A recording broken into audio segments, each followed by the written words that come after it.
Welcome to Grace. My name is Stephen, and this is church.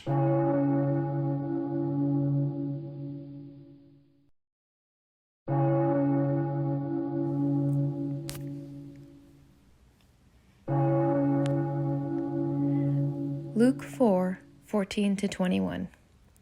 Then Jesus, filled with the power of the Spirit, returned to Galilee, and a report about him spread through all the surrounding country. He began to teach in their synagogues and was praised by everyone. When he came to Nazareth, where he had been brought up, he went to the synagogue on the Sabbath day, as was his custom. He stood up to read, and the scroll of the prophet Isaiah was given to him.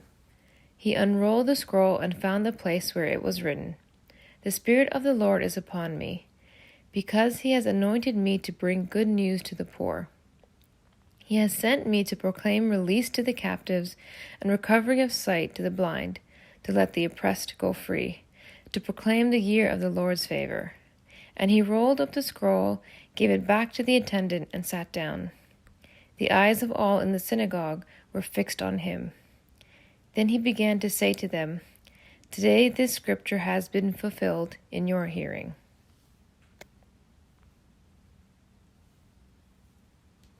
Over the last Christmas, our food bank did a food drive. I always try to ask a bit of information of the people who donate. Where did you hear about us? Is this your first time? That sort of thing. One lady told me she was new to Toronto, so I asked her where exactly was she from. "I'm from outside of Ottawa." "Oh, that's interesting. I actually have family in Ottawa." "Where in particular?" "Oh, not in Ottawa, outside. You wouldn't know the place." She mentioned a small town. "Actually, I do know that place." "Well, really, I'm not even from that place. I'm from an even smaller place. I wouldn't think you would have known this small place." "Oh, where are you from?" "I'm from Inkerman." "Inkerman?" "Inkerman is where my grandparents lived while I was a child. You cannot Google it. There isn't a Wikipedia page. There's simply a welcome to Inkerman sign with no population number. It is such a small place that you can drive over a bridge, past a gas station, which had the town's local convenience store and restaurant underneath it. You would pass a hockey rink, pass a church, and soon enough, you'd be outside of Inkerman. It's one of those places where you can blink and you would miss it. My parents lived on farms across the street from each other growing up. And as far as you could see, there was just farms. Probably how they ended up together. My grandpa had the first television set in the area, and according to my grandma, every Tom, Dick, and Harry would come over and watch it. Hockey night in Canada was very popular. Now, other than my short stays in the summers, there where I would help pick raspberries, I do not know much about the place. But I do know that the small community had a source of pride, a beacon of hope, would you? The Inkerman Rockets hockey team. I'll link the documentary here below. Although they were a small farm town, they were able to dominate the Ottawa region in hockey. Now, today's scripture, we have the story of Jesus returning home to Nazareth, a small place of maybe upwards to 400 people. His own Inkerman, if you will. Yet this Jesus is different than the Jesus who had left. The Jesus who left was the boy. Now enters Jesus the man. Now, he is not only the man in height and in age, he is Jesus the man because he, in a sense, has been changed. He was baptized by John. The Spirit descended. "This is my Son, whom I love and with whom I am well pleased." He had gone on a spiritual journey and had been tempted in the wilderness. In particular, he is Jesus, the man in confidence. I used to have a good pastoral friend, Pastor Stewart. In church weekly, we would have Thanksgiving and testimony times. Quite often, people would get up and recite how the Lord had changed them 30 years prior and how they were grateful.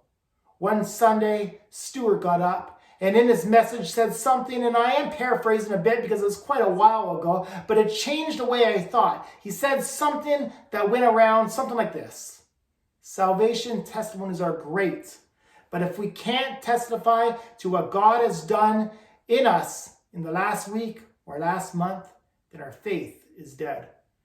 Have you ever met someone who just fell in love? They tell you how great so-and-so is. They can't stop themselves. You may roll your eyes. It's a bit sickening. Yet at the same time, it restores your hope and love. And truthfully, isn't that the same way we act when we experience the same thing? Is this not also how we are changed when God moves in our lives? We become like salt and light to those around us, testifying to God's goodness. And a confidence is awoken within us. There is this famous movie scene in The Matrix when Neo realizes he is the one. Once he had questions along his journey, but when Neo suddenly realizes who he was, he sees different, he moves different, he speaks different, he's confident. It is not easy to face your old peers. They have preconceived ideas of you. Although you have changed, they have somehow frozen you in time within their own minds. Whatever you were when you left is what they remember, and it likely will be an uphill battle for them to think differently of you. In the movies, people seemingly love to go to high school reunions. In reality, I've gone to a university reunion, a basketball reunion, a youth group reunion, and very little people actually show up. Perhaps people have moved on with their lives, but equally probable is that people are a bit shy to reappear years later to their peers. Maybe they gained a few pounds, I have. Maybe they lost some hair. Maybe their hair went gray, mine has. Maybe they didn't get that job they thought they were going to get, or maybe their relationships didn't work out. There are all sorts of reasons why going home is hard.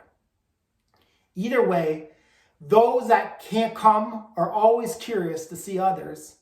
Perhaps that is why the people of Nazareth came out. They had heard about this new Jesus. They had heard about his teachings. They wanted to see the Jesus they knew once more, hear what all the fuss was about. And here he is, Jesus, at the synagogue. He has been preparing for this moment for a long time. N.T. Wright describes the situation like a brilliant musician practicing or an athlete in training. He's been praying, studying, and passing a grueling test out there in the wilderness. Beacon Bible Exposition describes the lead up to Jesus' teaching in this way. The temptation of Jesus, however, were by no means ended. Only the locale had changed. No doubt the experience of rejection by his own hometown was a bitter one. All through the gospel narrative, there are indications of continuing testing in which Jesus was tempted to turn away from his purpose, to grow discouraged in his mission, or to doubt the validity of his call. And then, as the visiting rabbi, Jesus was offered the chance to read the scriptures. He stood up as custom to honor the scripture. He chose Isaiah 61, and he reads, "The Spirit of the Lord is on me, because he has anointed me," when John baptized me, "to proclaim good news to the poor. He has sent me to proclaim freedom for the prisoners and recovery of sight for the blind, to set the oppressed free, to proclaim the year of the Lord's favor." Intentionally and carefully, Jesus omits the final part of Isaiah 61 verse 2, "in the day of vengeance of our God." Because although others may have wanted a king to come first with retribution, Jesus first wants to offer grace. Then he sat down, which was also the custom, in order to explain the scriptures. What is said next is what everyone has come to hear. They knew the scripture. That wasn't new. Jesus' interpretation of it is what people wanted to know. Have you ever been in a room where you knew the very next thing you heard could theoretically change your life? Perhaps it was getting a letter from a college application, and you knew one way or another your life was about to be different.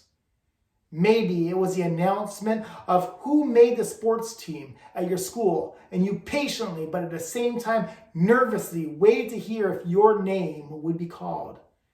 Perhaps you have had the unfortunate experience of being in front of a judge, waiting to hear either the words guilty or not guilty. Life is about to change.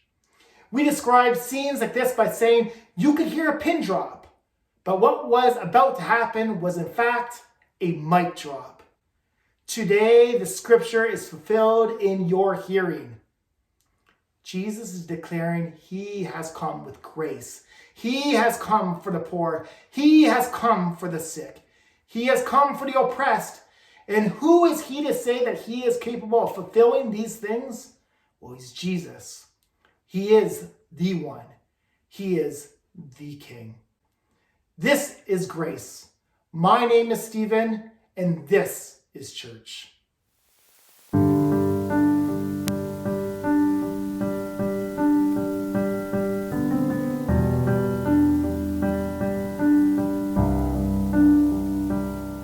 The splendor of a king, clothed in majesty, let all the earth rejoice, all the earth rejoice.